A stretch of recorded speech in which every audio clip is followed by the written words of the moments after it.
Bismillahirrahmanirrahim. Assalamualaikum warahmatullahi wabarakatuh.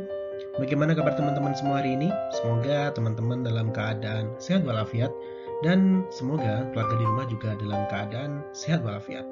Baik, hari ini kita akan membahas tentang kerangka dasar penyusunan dan penyajian laporan keuangan syariah.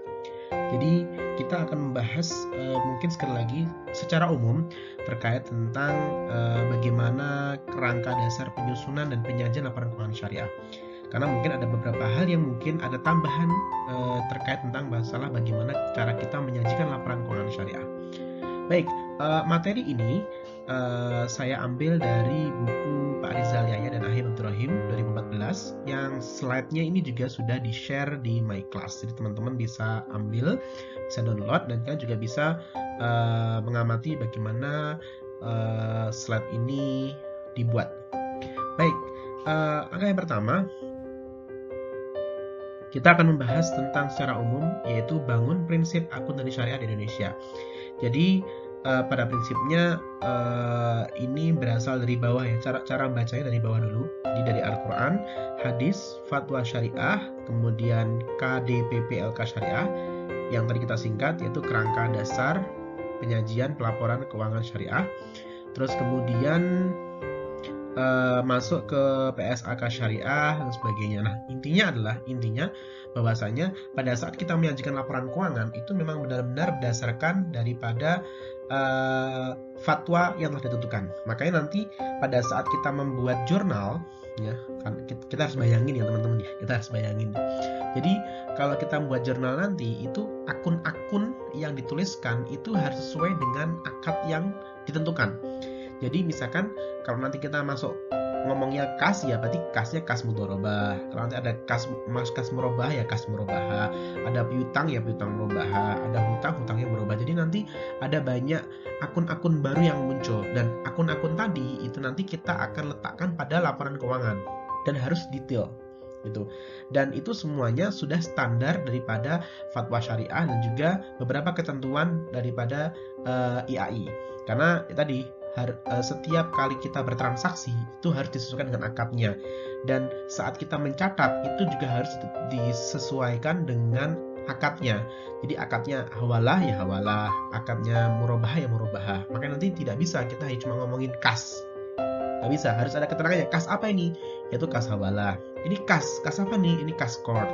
Kas apa ini? Jadi nggak bisa cuma kalimatnya kas aja. Jadi redaksinya tuh harus jelas gitu. Nah, makanya itu yang menjadi pembeda dengan laporan keuangan konvensional. Kalau kita melihat konvensional itu mungkin kas cuma satu, tapi kalau di syariah itu kas ada banyak gitu kan. Terus kemudian hutang pun paling ya hutang jangka pendek, jangka panjang gitu kan. Kalau kita ada hutang hawalah, ada hutang piutang hawalah, kemudian ada hutang mudharabah, ada hutang murabahah. Nah, itu contoh banyak sekali hutangnya. Jadi semua dikategorikan sesuai dengan akadnya. Nah, dari situ dulu kita bicara. Nah, akhirnya nanti setelah itu jurnalnya udah ada, kemudian masuk ke buku besar dan semuanya harus dimasukkan dalam laporan posisi keuangan yang jelas, baik itu nanti liabilities, aset maupun nanti dari segi laporan posisi keuangan seperti apa. Itu harus diperjelas semuanya. Nah, makanya banyak sekali nanti akun-akun baru yang nanti bakal bermunculan teman-teman semuanya dalam menyusun laporan keuangan syariah. Kurang lebih seperti itu. Oke. Terus kemudian ini ada perkembangan kerangka dasar penyusunan dan penyajian laporan keuangan syariah. Itu sudah mungkin ini gambar umum aja ya. Yaitu adanya perbedaan karakteristik antara bisnis dan konvensional dan syariah. Ya, itu nanti akan kita jelaskan pada saat nanti kita diskusi di live Instagram. Oke, ini perbedaan sistematika. Kalau yang syariah ini jelas bagaimana menjadikan sebuah laporan keuangan itu benar-benar detail, kemudian memang sesuai dengan akad-akadnya. Terus di sini tujuannya ada banyak. Penyusunan standar akuntansi keuangan syariah dalam pelaksanaan tugasnya membuat standar, menyusun laporan keuangan, menanggulangi masalah nanti auditor dan sebagainya. Oke, ini saya lewati aja. Aspek yang terkait dengan transaksi syariah dan pemakaian laporan keuangan, apa aspek-aspeknya? Di sini paradigmanya teori syariah berdasarkan pada paradigma bahwa alam semesta ditentukan oleh Tuhan Maha Esa. Intinya gini, intinya pada saat kita membuat dan mencatat laporan keuangan, itu teman-teman harus benar-benar menuliskannya sesuai dengan informasi itu. Jangan sampai Anda mengada-ngada, jangan sampai Anda menyalahgunakan informasi itu. Karena pada saat kita melakukan sebuah transaksi, ya, terus kemudian bukti transaksinya kita manipulasi, akhirnya laporan keuangan itu menjadi bias, tidak sesuai, dan itu juga dapat tadi saya bilang tidak sesuai dengan kenyataannya. Akhirnya apa? Akhirnya bisa membawa mudarat yang tidak baik, ya, dari perusahaan. Dan juga kita sebagai seorang accounting, pertanggungjawaban kita kepada Allah SWT juga pastinya nanti akan semakin berat, gitu kan. Kenapa kita harus berbohong? Kenapa kita harus memanipulasi sebuah data? Itu berbahaya sekali, gitu. Makanya materi yang kemarin dibahas yaitu kita harus ihsan, ya. Jadi selain amanah, adil itu jadi ihsan. Jadi ihsan apa kemarin tuh? Al ihsan anta abdullah kana tarahu fa illam takun tarahu fa innahu yaraka, gitu kan. Jadi orang accounting itu memang harus benar-benar jujur, amanah, dapat dipercaya, terus kemudian memang benar-benar menuliskan sesuai dengan informasi yang ada, gitu, tanpa harus mengada-ngada sampai memanipulasi kwitansi, itu jangan sampai, gitu kan. Makanya syariah itu ya kalau bisa 100%, gitu kan. Dari mana itu modalnya, bagaimana dia mengelola modalnya, bagaimana dia mencatatnya, dan bagaimana dia membagi hasilkannya, nah itu harus jelas, gitu. Kemudian asas transaksi syariah ini ada 5. Yang pertama adalah ukhuwah. Kemudian yang kedua adalah ada adil, ada kemaslahatan, keseimbangan, dan universal. Nah, artinya apa? Setiap transaksi itu harus memberikan rasa ukhuwah, asas ukhuwah, persaudaraan. Makanya akad-akadnya kemarin saya bilang bahwasanya akad-akadnya harus saling ridho, antarodin, gitu kan. Karena ada akad transaksi itu.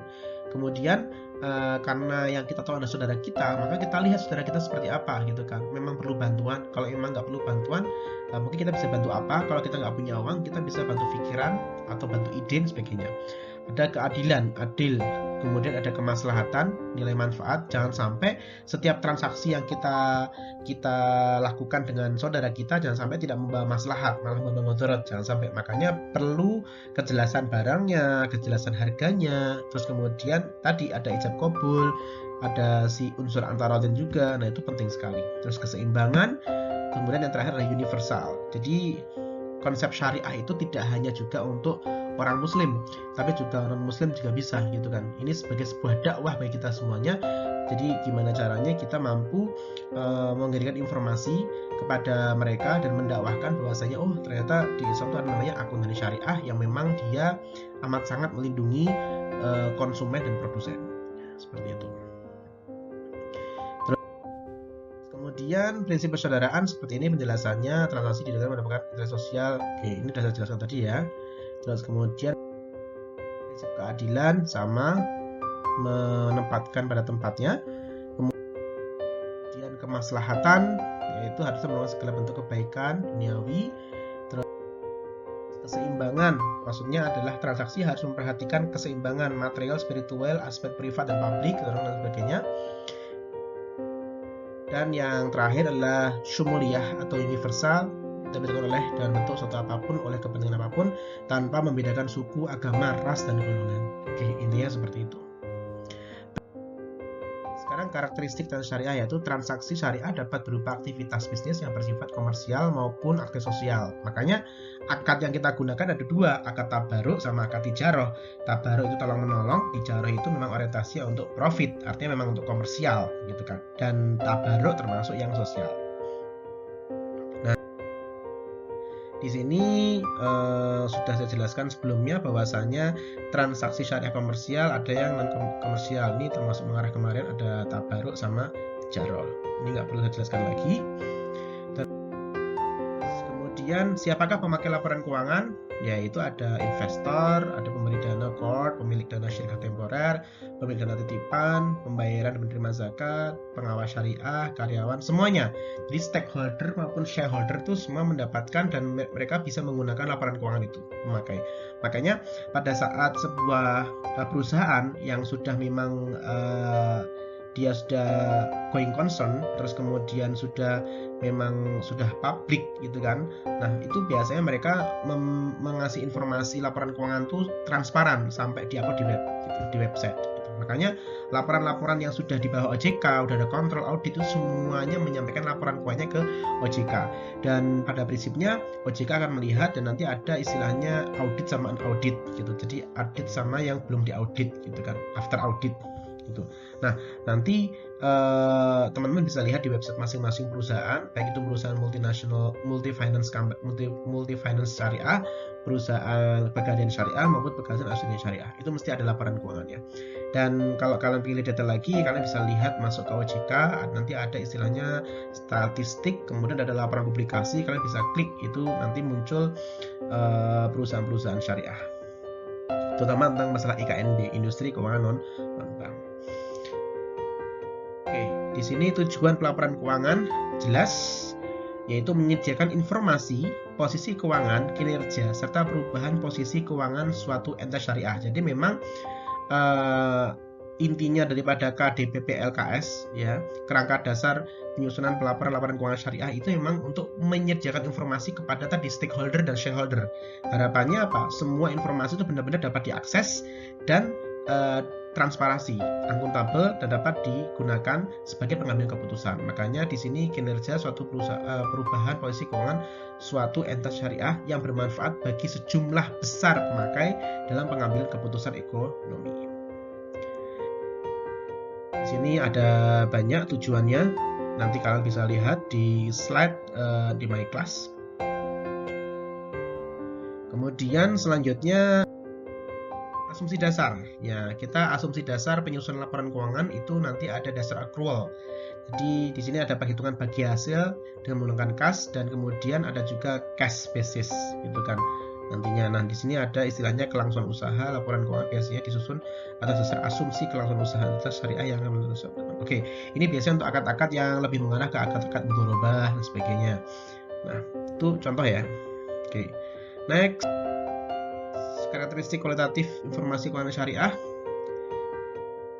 Di sini ada dapat dipahami, relevan, dapat diandalkan, dan dapat dibandingkan. Ini saya kira yang konvensional pun sama ya. Jadi yang namanya laporan keuangan itu harus dapat dipahami, relevan, dapat diandalkan, dapat diperbandingkan. Terus unsur-unsur laporan keuangan, yang pertama adalah komponen keuangan mencerminkan kegiatan komersial maupun laporan posisi keuangan, laba rugi. Yang kedua, komponen laporan keuangan mencerminkan kegiatan sosial. Yang ketiga adalah mencerminkan tanggung jawab entitas syariah. Jadi pada saat kita membuat laporan keuangan, perusahaan itu nggak hanya cukup tentang neraca, kemudian laba rugi, kemudian laporan posisi keuangan, terus kemudian laporan arus kas ya biasanya. Nah, nggak hanya cukup itu aja, tapi juga harus ada komponen-komponen tentang masalah sosial. Disebutkan di sini adalah apa? Komponen meliputi laporan sumber dan penggunaan dana zakat. Makanya perlu muncul adanya CSR. Biasanya dana CSR, zakat nggak mau jadi satu. Ya gitu. Terus kemudian ke komponen program keuangan, laporan keuangan lainnya yang mencerminkan tanggung jawab khusus entitas syariah. Misalkan dia punya dana kord, misalkan dipakai. Kemudian mungkin ada dia dapat beasiswa. Jadi uangnya, profitnya atau keuntungannya atau ada dana memang digunakan untuk beasiswa bagi anak-anak yang tidak mampu. Beasiswa sekolah luar negeri kan ada perusahaan-perusahaan yang memang dia mengakomodir beberapa mahasiswa yang memang dia berprestasi kemudian disekolahkan. Setelah mereka disekolahkan maka mereka diminta untuk kerja di tempat perusahaan itu. Biasanya itu ada seperti itu. Jadi memang harus dilaporkan semuanya. Nah, kalau kan konvensional dia hanya cuma sampai mentok ke CSR aja. Tapi ada beberapa perusahaan sama sekali nggak pakai CSR gitu kan. Nah, kalau di syariah nggak hanya cuma CSR, ada zakat, infak, sedekah, kemudian kegiatan lain sebagainya, itu ada yang terkait tentang entitas syariah. Oke.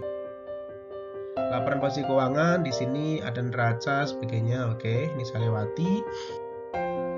Nah, ini contoh ya. Contoh di sini ada aset, liability, dana syariah temporer, ekuitas dan sebagainya. Oke, ini temporer tuh maksudnya itu dia berjangka ya, dana syariah berjangka. Nah, tabungan mudharabah, deposito, Contohnya seperti itu, kas. Nih ada piutang, piutang merubah, piutang salam, piutang isi. Jadi mereka ada piutang sendiri. Nah itu. Ini contoh ya, contoh bahwasanya memang semuanya dikategorikan masing-masing. Oke. Terus ini ada aset, tidak perlu saya definisikan ya, udah tahu semua. Laporan laba rugi. Ini juga sama, pendapatan pos-posnya.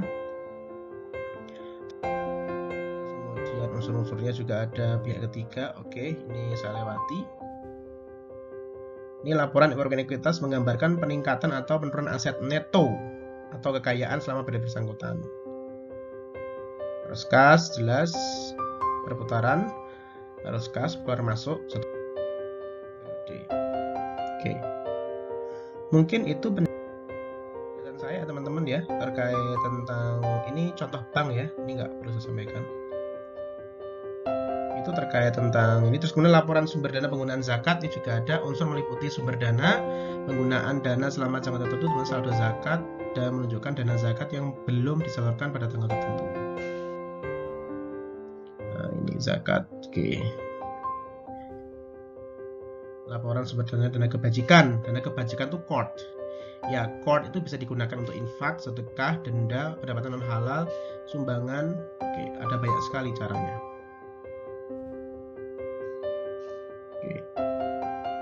Pengakuan unsur-unsur laporan keuangan. Di sini pembentukan pos yang memenuhi definisi unsur serta kriteria pengakuan laporan keuangan aja.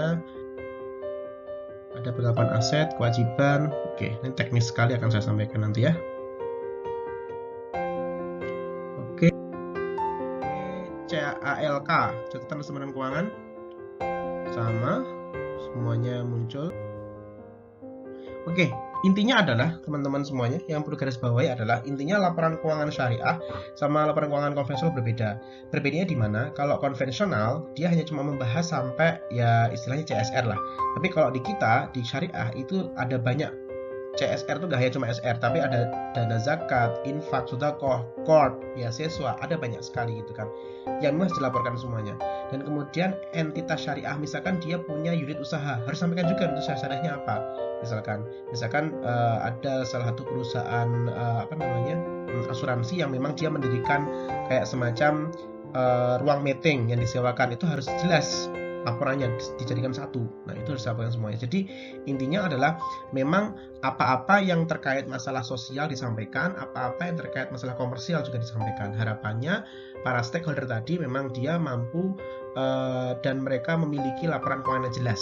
Dan harapannya pada saat mereka memiliki laporan keuangan yang jelas, mereka dapat menentukan pengambilan keputusan secara real time dan mereka tidak ragu lagi bahwasanya memang perusahaan syariah memang bisa dan layak untuk istilahnya menjadi bagian daripada Indonesia gitu kan, artinya menjadi solusi dan menjadi pilihan bagi kita semuanya bahwasanya mending kita ke bank atau perusahaan syariah dibanding ke perusahaan yang konvensional.